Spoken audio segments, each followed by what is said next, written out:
प्रदक्षिणा का अर्थ है परिक्रमा करना। उत्तरी गोलार्ध में प्रदक्षिणा घड़ी की सुई की दिशा में की जाती है। इस धरती के उत्तरी गोलार्ध में ये एक स्वाभाविक प्रक्रिया है। अगर आप गौर से देखें तो नल की टोंटी खोलने पर पानी हमेशा घड़ी की सुई की दिशा में मुड़कर बाहर गिरेगा। अगर आप दक्षिणी गोलार्ध में चले जाए और वहां नल की टोंटी खोले तो पानी घड़ी की सुई की उल्टी दिशा में मुड़कर बाहर गिरेगा। बात सिर्फ पानी की ही नहीं है, पूरा का पूरा ऊर्जा तंत्र इसी तरह काम करता है। इस संस्कृति में हम ईश्वर से मिलना नहीं चाहते, हम स्वर्ग जाकर उसके साथ खाना नहीं खाना चाहते। यहां तो हम खुद ही ईश्वर बन जाना चाहते हैं। हम बड़े महत्वाकांक्षी लोग हैं। उत्तरी गोलार्ध में अगर कोई शक्ति स्थान है और आप उस स्थान की ऊर्जा को ग्रहण करना चाहते हैं तो आपको घड़ी की सुई की दिशा में उसके चारों ओर परिक्रमा लगानी चाहिए। अगर आप ज्यादा फायदा उठाना चाहते हैं तो आपके बाल गीले होने चाहिए। इसी तरह और ज्यादा फायदा उठाने के लिए आपके कपड़े भी गीले होने चाहिए। अगर आपको इससे भी ज्यादा लाभ उठाना है तो आपको इस स्थान की परिक्रमा नग्न अवस्था में करनी चाहिए। वैसे गीले कपड़े पहनकर परिक्रमा करना बिना कपड़ों के परिक्रमा से बेहतर है, क्योंकि शरीर बहुत जल्दी सूख जाता है जबकि कपड़े ज्यादा देर तक गीले रहते हैं। ऐसे में किसी शक्ति स्थान की परिक्रमा गीले कपड़ों में करना सबसे अच्छा है, क्योंकि इस तरह आप उस स्थान की ऊर्जा को सबसे अच्छे तरीके से ग्रहण कर पाएंगे। यही वजह है कि पहले हर मंदिर में एक जल कुंड जरूर होता था, जिसे आमतौर पर कल्याणी कहा जाता था। ऐसी मान्यता है कि पहले आपको कल्याणी में एक डुबकी लगानी चाहिए और फिर गीले कपड़ों में मंदिर भ्रमण करना चाहिए, जिससे आप उस प्रतिष्ठित जगह की ऊर्जा को सबसे अच्छे तरीके से ग्रहण कर सके।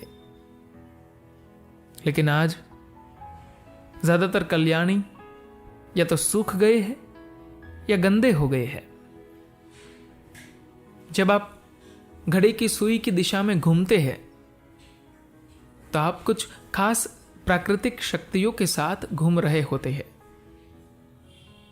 कोई भी प्रतिष्ठित स्थान एक भंवर की तरह काम करता है, क्योंकि उसमें एक कंपन होता है और यह अपनी ओर खींचता है। दोनों ही तरीकों से ईश्वरीय शक्ति और हमारे अंतरतम के बीच एक संपर्क स्थापित होता है।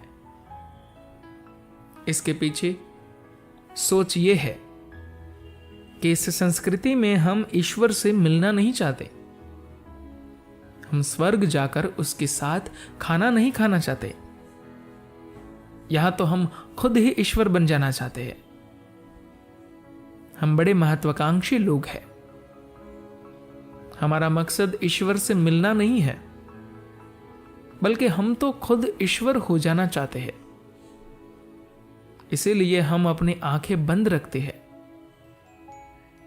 ऐसे में किसी प्रतिष्ठित स्थान में रहने का अर्थ है कि हम इस संपर्क को लगातार बनाए रखना चाहते हैं, जिससे धीरे धीरे यह शरीर एक मंदिर बन जाए। अगर आप चाहे तो इस शरीर को किसी जानवर जैसा रख सकते हैं और चाहे तो इसे एक मंदिर की तरह रख सकते हैं। शक्ति स्थान की परिक्रमा गीले कपड़ों में करना सबसे अच्छा है, क्योंकि इस तरह आप उस स्थान की ऊर्जा को सबसे अच्छे तरीके से ग्रहण कर पाएंगे। घड़ी की सुई की दिशा में किसी प्रतिष्ठित स्थान की परिक्रमा करना इस संभावना को ग्रहण करने का सबसे आसान तरीका है।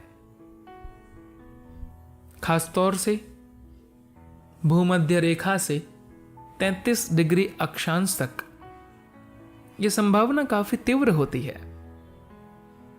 क्योंकि यही वह जगह है जहां आपको अधिकतम फायदा मिल सकता है। आपने इस बात को महसूस किया होगा कि जैसे जैसे आप उत्तर की ओर बढ़ते जाते हैं, आपको ऐसे मंदिर मिलते हैं जिनका निर्माण खासतौर से पूजा और उपासना के लिए ही किया गया है। दक्षिण में पूजा और उपासना वाला पहलू तो है ही, लेकिन सबसे ज्यादा महत्वपूर्ण बात यह है कि उन मंदिरों को खास वैज्ञानिक तरीकों से बनाया गया है और उन्हें बनाने में कई पीढ़ियों का योगदान है। कई मंदिर तो ऐसे हैं जिनके निर्माण में कई पीढ़ियों को अपना योगदान देना पड़ा। उदाहरण के लिए एल्लोरा का कैलाश मंदिर, जिसका निर्माण राष्ट्रकूटों ने कराया था, उसे बनने में 135 साल का लंबा वक्त लगा। इसका मतलब है कि मंदिर की इस योजना पर बिना कोई भी बदलाव किए 4 पीढ़ियों ने काम किया। ये एक अलग तरह की मानवता है। आज दुनिया में एक बीमारी है। दुनिया के ज्यादातर लोग ऐसे हो गए हैं कि आप उन्हें कुछ भी दे दीजिए, वे उसमें कुछ जोड़ घटा देंगे, उसमें अपनी मूर्खता जरूर जोड़ देंगे। हालांकि इससे उन्हें कोई फर्क नहीं पड़ता कि उनका यह बदलाव कितना मूर्खतापूर्ण है। बात बस इतनी है कि वे हर चीज पर अपना निशान छोड़ना चाहते हैं। पुराने समय में इतने भव्य मंदिरों का निर्माण किया गया, लेकिन किसी ने उसमें कहीं भी अपना नाम नहीं खुदवाया। उन्होंने बस उस मंदिर के लिए काम किया और बिना उसे पूरा किए चल बसे। इसके बाद अगली पीढ़ी ने उस अधूरे काम को आगे बढ़ाया और उसे बिना पूरा किए वे भी चल बसे। लेकिन उन्हें इस बात का भरोसा था कि कोई ना कोई इस काम को पूरा अवश्य करेगा। यह अलग तरह की मानवता है। हम उस तरह के लोगों को पैदा करना चाहते हैं, क्योंकि उस तरह के लोग वास्तव में मानवता के लिए उपयोगी है। वे देवता जैसे थे। जब मैं कहता हूं देवता समान, तो जरा देखिए कि ईश्वर ने दुनिया की कितनी शानदार रचना की है, लेकिन क्या उसने कहीं भी अपना कोई हस्ताक्षर छोड़ा है? कहीं नहीं। उसने तो अपनी रचना से खुद को इस हद तक अलग कर लिया कि आज हम बैठकर ये बहस तक करते हैं कि वह है भी या नहीं। तो इस तरह से चीजें बनी और वक्त के साथ ये हमारी संस्कृति में आ गई। ऐसा इसलिए नहीं हुआ क्योंकि लोगों ने इन्हें मनमाने ढंग से बनाया, बल्कि इसलिए क्योंकि उन लोगों ने जीवन का गहराई से अवलोकन किया था। उन्होंने देखा कि यही वह जगह है जहां यह सबसे अच्छे तरीके से काम करती है। यही वह तरीका है जो सबसे अच्छे ढंग से काम कर सकता है।